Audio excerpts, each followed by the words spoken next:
بسم اللہ الرحمن الرحیم۔ السلام علیکم ورحمۃ اللہ وبرکاتہ۔ محترم سامعین، کیسے ہیں آپ سب؟ امید کرتے ہیں کہ آپ سب اللہ تعالیٰ کے فضل و کرم سے ٹھیک ٹھاک اور خوش ہوں گے۔ تمام دیکھنے اور سننے والوں کو خوش آمدید کہتے ہیں ہم اپنے چینل میں۔ آج کے ویڈیو میں ہم صحابیات رسول صلی اللہ علیہ وسلم کے بارے میں بات کریں گے۔ ہمارے ساتھ رہیے گا، توجہ کیجیے گا۔ شام کا وقت ہے، ماحول پر چھائی اداسی نے اسے انتہائی غمناک بنا دیا ہے۔ سورج ڈوبنے کو ہے، اس کے گرد چھائی شفق کی سرخی بھی اس معصوم شہادت میں شریک ہے۔ سامنے میدان میں ایک قافلہ قیدی خواتین اور بچوں پر مشتمل غم سے نڈھال چلا جا رہا ہے۔ یہ قافلہ کوفہ کی جانب رواں دواں ہے۔ قریبی میدان جنگ میں خاندان نبوت کے فرزندوں کے جسم بے کفن پڑے ہیں اور معصوم بھوکے پیاسے بچوں کے لاشیں نیزے میں پروئے پڑے ہیں۔ ایک ایسی درندگی جس کی مثال تاریخ انسان میں کہیں نہیں ملتی۔ زمین و آسمان، چرند پرند سب اس غم میں شریک ہیں اور حق و باطل کے درمیان معرکہ اپنے انجام کو پہنچ چکا تھا۔ قافلہ حسینی کے پسماندگان میں عورتیں اور بچے اور بیمار بھی شامل ہیں۔ اب شامی فوج کی اسیری میں کوفہ کی جانب رواں دواں ہے۔ شہداء کے لاشیں ابھی میدان کربلا میں خاک و خون میں لت پت پڑے ہیں۔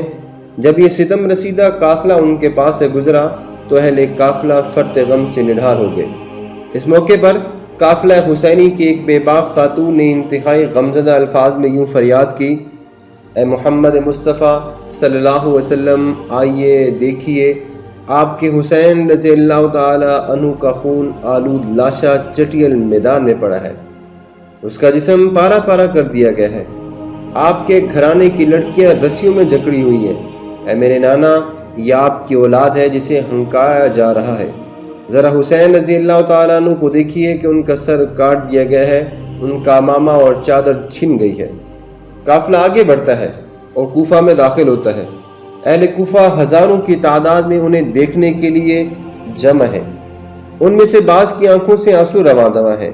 بے وفا کوفیوں کے ہجوم کو دیکھ کر اس خاتون کوہ علم کی بیٹی کو ضبط تاب نہ رہی۔ ان لوگوں سے مخاطب ہو کر فرمایا: لوگوں، اپنی نظریں نیچی رکھو، یہ محمد مصطفیٰ صلی اللہ علیہ وسلم کی اولاد ہے۔ یہ المناک نوحہ کہنے والی مقدس خاتون نواسی رسول حضرت زینب بنت علی رضی اللہ تعالی عنہ تھیں۔ حضرت زینب رضی اللہ تعالی عنہ جمادی الاولیٰ 5 ہجری میں پیدا ہوئی۔ پیدائش کے وقت نبی کریم صلی اللہ علیہ وسلم مدینہ منورہ میں موجود نہیں تھے۔ 3 دن بعد آپ صلی اللہ علیہ وسلم تشریف لائے تو سیدھے فاطمۃ الزہرا کے گھر تشریف لے گئے۔ حضرت زینب رضی اللہ تعالی عنہ کو گود میں لیا اور بہت دیر تک روتے رہے۔ پھر دہن مبارک میں کھجور چبائی اور لعاب مبارک بچی کے منہ میں ڈالا اور بچی کا نام زینب تجویز کیا۔ 6 سال بعد نانا کا وصال اس بچی کے لیے ایک بڑا سانحہ تھا، لیکن اس وقت کسے معلوم تھا کہ آئندہ زندگی میں اس معصوم بچی پر اس قدر قیامت ٹوٹے گی کہ اس کی کنیت ام المصائب مشہور ہو جائے گی۔ 6 سال بعد ہی حضرت زینب رضی اللہ تعالیٰ عنہ اپنی ماں کی شفقت سے بھی محروم ہو گئی۔ یہ سانحہ حضرت زینب رضی اللہ تعالیٰ عنہ کے لیے سخت صدمے کا تھا۔ حضرت زینب رضی اللہ تعالیٰ عنہ حضرت علی رضی اللہ تعالیٰ عنہ کے زیر سایہ پرورش پانے لگی۔ انہوں نے اپنے باپ کے علم اور دوسرے اوصاف سے خوب استفادہ کیا۔ 17 رمضان مبارک 40 ہجری کو حضرت علی رضی اللہ تعالیٰ عنہ مسجد میں سجدہ ریز تھے کہ ایک بدبخت نے ان پر قاتلانہ حملہ کیا۔ اسی تلوار کے زخم سے حضرت علی رضی اللہ تعالیٰ عنہ 21 رمضان مبارک 40 ہجری کو شہید ہو گئے۔ اور ایک مرتبہ پھر حضرت زینب رضی اللہ تعالیٰ عنہ پر غم کا پہاڑ ٹوٹ پڑا، لیکن ابھی ان کے نصیب میں مزید غم سہنا لکھے تھے۔ 10 محرم الحرام 61 ہجری کو کربلا کا سانحہ پیش آیا، جس میں حضرت زینب رضی اللہ تعالیٰ عنہ کی آنکھوں کے سامنے ان کے بچے، بھائی، بھتیجے اور ان کے ساتھیوں کو شہید کر دیا گیا۔ اس موقع پر حضرت سیدنا زینب رضی اللہ تعالیٰ عنہ نے بہت بہادری اور صبر کا مظاہرہ کیا۔ کہا جاتا ہے کہ 9 اور 10 محرم کی درمیانی شب کو حضرت امام حسین رضی اللہ تعالیٰ عنہ کی تلوار صاف کی جانے لگی تو انہوں نے چند اشعار پڑھے۔ حضرت زینب رضی اللہ تعالیٰ عنہ نے یہ اشعار سنے تو رونے لگی اور کہا: اے کاش کہ آج کا دن دیکھنے کے لیے کہ میں زندہ ہی نہ ہوتی۔ حضرت حسین رضی اللہ تعالیٰ عنہ نے اپنی بہن کو صبر کی تلقین کی اور نہایت بہادری سے لڑتے ہوئے شہید ہوئے۔ حضرت زینب رضی اللہ تعالیٰ عنہ کو اور دیگر خواتین اور بچوں کو قید کر لیا گیا، کوفہ لے جایا گیا۔ جہاں سے انہیں کوفہ کے گورنر ابن زیاد کے حکم پر دمشق روانہ کر دیا گیا۔ انہیں یزید کے دربار میں پیش کیا گیا۔ جب امام حسین رضی اللہ تعالیٰ عنہ کا سر یزید کے سامنے پیش کیا گیا تو حضرت زینب رضی اللہ تعالیٰ عنہ اور دیگر خواتین رونے لگیں۔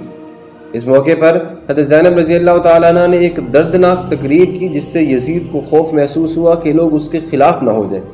اس لیے اس نے حضرت زینب رضی اللہ تعالیٰ عنہ اور دوسری قیدی خواتین کو بہت احترام سے رکھا اور ان کا خاص خیال رکھا، اور چند دن بعد اس قافلے کو مدینہ منورہ روانہ کر دیا گیا۔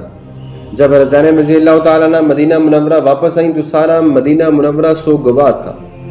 حضرت زینب رضی اللہ تعالیٰ عنہ روضہ رسول صلی اللہ علیہ وسلم پر حاضر ہوئیں تو ان کی چیخیں نکل گئیں اور انہوں نے فرمایا، اے میرے پیارے نانا جان محمد مصطفیٰ صلی اللہ علیہ وسلم، میں آپ کے فرزند اور اپنے بھائی حسین رضی اللہ تعالیٰ عنہ کی شہادت کی خبر لائی ہوں۔ آپ کی اولاد کو رسیوں میں جکڑ کوفہ اور دمشق کی گلیوں میں پھیرایا گیا تھا۔ حضرت زینب رضی اللہ تعالیٰ عنہ تاریخ اسلام کی وہ عظیم شخصیت ہیں کہ جن کے علم و فضل، ذہانت، حق گوئی اور صبر و استقامت کے واقعات آج بھی تاریخ میں روز اول کی طرح یادگار اور تازہ ہیں۔ آپ کا گھرانہ روئے زمین کا بہترین گھرانہ تھا۔ آپ کے نانا سید الانبیاء محمد مصطفیٰ صلی اللہ علیہ وآلہ وسلم تھے۔ نانی اسلام کی خاتون اول حضرت خدیجہ الکبریٰ رضی اللہ تعالی عنہا تھیں۔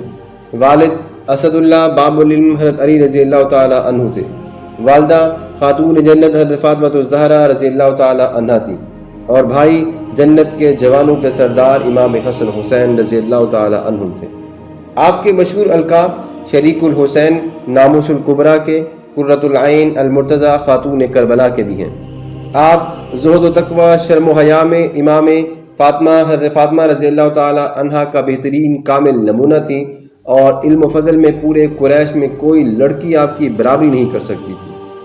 آپ رضی اللہ تعالیٰ عنہ اپنے شوہر حضرت عبداللہ بن جعفر طیار رضی اللہ تعالیٰ عنہ کی بے حد خدمت کیا کرتی تھیں۔ گھر میں خادم بھی موجود تھے، مگر وہ گھر کا کام کاج اپنے ہاتھوں سے کرتی تھیں، بے حد سخی تھیں۔ کوئی سوالی آپ کے دروازے سے کبھی بھی خالی ہاتھ نہیں گیا۔ ایک مرتبہ حضرت زینب رضی اللہ تعالیٰ عنہ چند عورتوں کے سامنے ایک آیت کی تفسیر بیان کر رہی تھیں کہ حضرت علی رضی اللہ تعالیٰ عنہ وہاں تشریف لائے اور بڑے غور سے ان کی تقریر سننے لگے۔ جب ان کا بیان ختم ہوا تو امیر المؤمنین رضی اللہ تعالیٰ عنہ بہت خوش ہوا اور فرمایا، میں نے تمہارا بیان سنا اور مجھے خوشی ہوئی کہ تم کلام الہی کے معنی اتنی عمدہ طریقے سے بیان کر سکتی ہو۔ کربلا کے سانے نے حضرت زینب رضی اللہ تعالیٰ عنہا کو اس قدر نڈھال کر دیا تھا کہ سانحہ کربلا کے بعد کسی نے آپ کے چہرے پر پھر کبھی مسکراہٹ نہیں دیکھی۔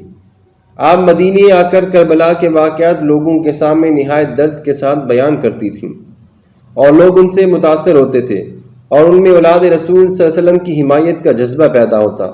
یزید کو یہ بات جان کر اپنی مخالفت کا خطرہ محسوس ہوا، اور اس نے حضرت زینب رضی اللہ تعالی عنہا کو کسی دوسرے شہر جانے کا حکم دیا۔ پہلے تو آپ راضی نہ ہوئی، پھر بعض ہمدردوں کے سمجھانے پر حضرت سکینہ و فاطمہ بنت حسین رضی اللہ تعالی عنہما کے ہمارا مصر چلی گئیں، اور سانحہ کربلا کے 2 سال بعد 63 ہجری کو آپ نے وفات پائی۔